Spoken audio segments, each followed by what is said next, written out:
Mary Jane Veloso! Palayain! Palayain! Mary Jane Veloso! Mga kababayan, sa wakas, matapos ang higit 10 taon, makakapagbigay na ng testimonya mismo si Mary Jane Veloso sa harap ng korte para sa mga isinampa niyang kaso ng human trafficking, illegal recruitment at estafa laban sa kanyang mga recruiter.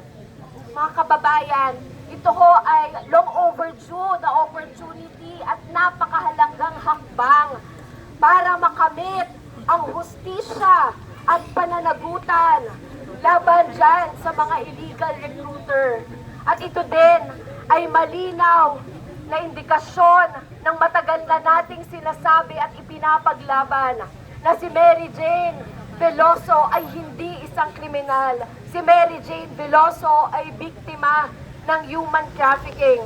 At ang kalagayan ni Mary Jane Veloso ay hinaharap pa rin ng marami nating mga kababayan na napipilitan na mag-ibang bansa dahil sa kakulangan ng desenteng trabaho, mababang sahod, mataas na presyo ng bilihin dito sa ating bayan. Huwag din po nating kalimutan na habang umuusad ang kaso laban sa mga illegal recruiter ni Mary Jane Veloso, si Mary Jane Veloso din po mismo ay nananatiling pinagkakaitan ng kanyang kalayaan.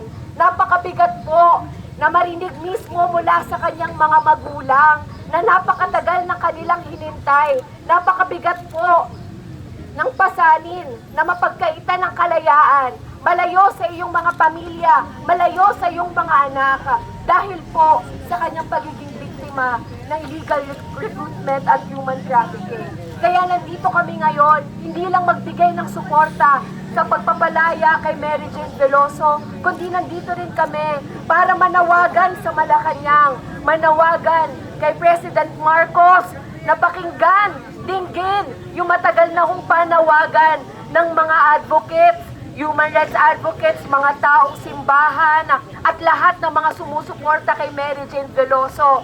Igawad na ang clemency kay Mary Jane Veloso. We call on President Marcos to act decisively on this issue and finally grant Mary Jane Veloso unconditional freedom, clemency para kay Mary Jane Veloso. At nandito din po kami upang manawagan na tugunan din ang mga panawagan, mga issue na kinakaharap ng ating mga migranteng Pilipino. At yan ho ang dahilan kung bakit ang mensahe po namin sa mga magulang ni Mary Jane at kanyang pamilya, magsasawa ba kayo sa paglaban para sa pagpapalaya kay Mary Jane Veloso at para tugunan ang mga issue ng mga migranteng Pilipino? Hindi tayo magsasawa na tumindig para sa pagpapalaya kay Mary Jane Veloso at para sa pagtitiyak ng desenteng trabaho dito sa Pilipinas at pagtugon, tunay na pagtugon sa issue ng mga migranteng Pilipino. Maraming salamat at muli, mabuhay ang lahat ng naririto. Kahit gaano katagal, tayo ay lalaban para sa pagpapalaya kay Mary Jane Veloso. At sana po hindi na nga magtagal, no? At matiyak natin at manawagan tayo ng agarang pagpapalaya kay Mary Jane Veloso. Clemency for Mary Jane! Clemency for Mary Jane! Clemency for Mary Jane! Clemency for Mary Jane!